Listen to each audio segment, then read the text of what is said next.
alright, babe? You alright, babe? Yeah. What's wrong, babe? Talk to me, babe. Talk to me. You know my name's Danny Lyer. A couple of cheeky tequilas to that Daniel Gregory. Go on, girl. Go on, girl. I said, I love it. You love it, then you sweethearts. They call me Danny Lyer, but not as in your mum's on fire. I'm the original Cockney actor. I pass my driving test in a tractor. Drop a beat now, ride that klaxon. I've been with birds like Sonia Jackson. Love my hummus and I like my pizza. I've taken KT Price up the shitter. Got a bad boy knockout right hook. I buy my gear from Daniela Westbrook. Love to wear my Lacoste and my feeler. I get mangled on cheeky tequila. A friend of a friend's cousin's uncle, known as Derek the dog because he owned 16 cats, had gotten wind of a spare ticket riding shotgun with the Rhombus to West Brom. I couldn't turn this opportunity down. These men were feared all over the country, especially Oxford. It had been a year and a half since I'd seen the Rhombus.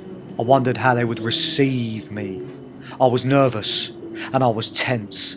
The last time I was this concerned was when my 15-year-old sister was in the same building as Wayne Lineker. From the off I could tell Tommy was on edge. He was eating a pan au chocolat. I also noticed some new faces. The fridge freezer in the mustard tennis racket was known as Dominic Bocci, aka the Blower. He'd gotten his nickname the Blower because he was always on the dog and bone. But this guy was vicious. Rumour had it he'd killed 16 Chechen rebels with a rolling pin. Kenny Claxon, street name Genesis because he looked like Phil Collins and only ate chicken drumsticks.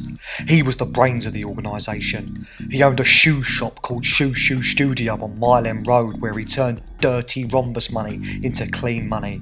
This fridge freezer was an utter psycho. Apparently once blew 85 sovs on a pestle and mortar. They even had a secretary that looked a cross between Billy Bremner and Fabio Capello. Her job was to take long-distance calls for the firm and look after the whip money. Tommy hadn't taken his mince pies off me since we boarded the train. He had a face like Roy Keane had just walked in on his missus getting banged by Patrick Vieira. My arsehole was flapping. This must have been what John Terry felt like when he met Wayne Bridge again.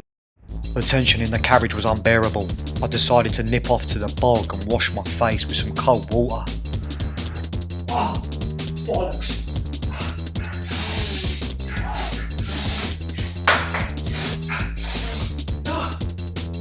I couldn't fucking believe it. Out of all the luck in the world, the train goes and hits a cat. Half a kilo of Escobar's finest all over the Roger Moore of a toilet.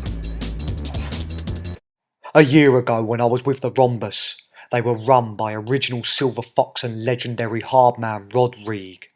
But he had done a Theo Walcott and gone missing on yet another away day. I'd heard through a mutual friend that there had been a power shift in North London and the Rhombus had had its very own Brexit and the majority voted Rod Reig out. He wanted to take the firm into the 21st century of hooligan. He believed fighting battles with banners, megaphones and aeroplanes pulling dust sheets was the way forward. But Tommy didn't agree. He wanted war and chaos on the terraces. This was a man who was proper old school. He took selfies with a photocopier. We finally got on to Birmingham and you could smell the tension in the air with your ears. Tommy looked to the left because he thought he heard someone shout mug, but it was just a ticket inspector searching someone for ID. He had 2 cans of lager in his hand and Terence had a Sainsbury's bag full of Duracell batteries. Claxon had a bottle of bleach in his right hand, ready.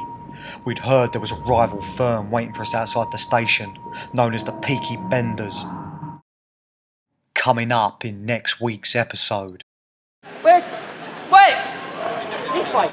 So, I finally get close to Tommy. And I've heard a few rumours. I meet more Rhombus recruits. What star sign are you?